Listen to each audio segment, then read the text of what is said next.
Bonjour, je m'appelle Marie-Abel Cibrès, je suis un ingénieur à la retraite. J'ai travaillé durant 35 ans dans le domaine de l'énergie et j'ai terminé ma carrière dans le top 10 d'une société travaillant dans le domaine de l'énergie et très technologique. C'était une ETI qui employait plus de 800 personnes. Tout ça pour vous dire que le domaine de l'énergie, je connais assez bien, tant du point de vue pratique que théorique. L'énergie, effectivement, tout le monde le sait sans le savoir, c'est un domaine absolument vital. On en a besoin pour le développement et le bien-être de l'humanité. Sans énergie, on ne peut rien faire.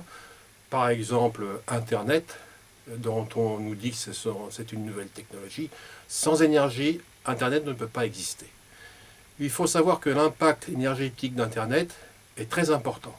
Il est plus important que le transport aérien, par exemple. Ceci étant, donc, j'ai écrit mon livre qui s'appelle Énergie, chimère et supercherie. Vous allez me dire, encore un livre qui traite de l'énergie. Oui, c'est vrai, mais à la différence des autres, qui sont souvent monothèmes, on trouvera des ouvrages qui traitent de l'économie de l'énergie, de la pollution de l'énergie. Le mien, en contrario, est global. Il traite de tous les aspects liés à l'énergie, à savoir l'histoire, la science, la technique, la technologie, l'environnement et bien sûr l'économie. Moi je trouve assez aberrant de voir que certains ouvrages puissent se passer de la science. En effet, prenons un exemple. On voit aux gémonies le diesel. Le diesel qui paraît-il serait polluant, mortel, etc. Eh bien globalement c'est faux. Parce que le diesel, thermodynamiquement, est bien meilleur que ses concurrents. Son rendement est de 30 à 40 points supérieur, par exemple, au rendement de l'essence.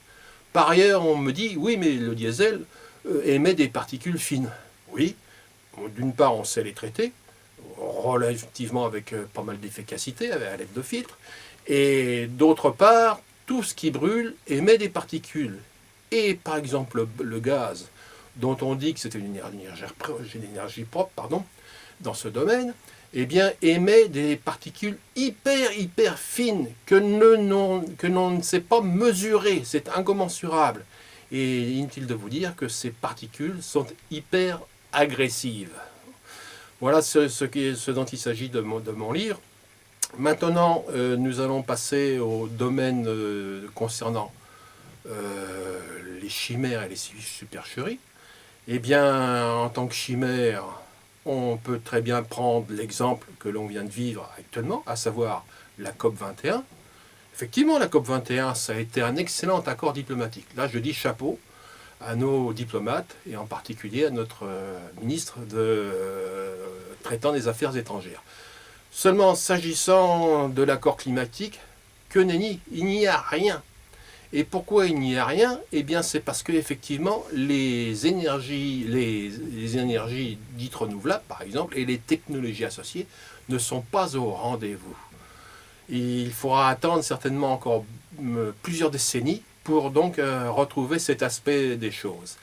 Quant aux supercheries, eh bien, je vais en citer une. On nous promet la transition énergétique en France en faisant appel au vent et au solaire, c'est-à-dire les éoliennes et le solaire. S'agissant des éoliennes, un seul chiffre pour montrer que c'est une ineptie. Le coefficient de disponibilité moyen à puissance maximum, il est de 0,2.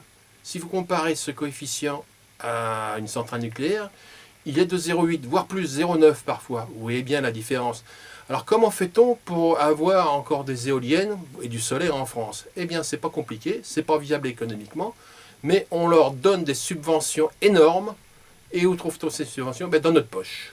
Notre poche, eh bien, c'est, regardez sur votre facture EDF, que personne ne regarde, c'est la CSPE, c'est une taxe qui a été multipliée par 4,3 en l'espace de 5 ans.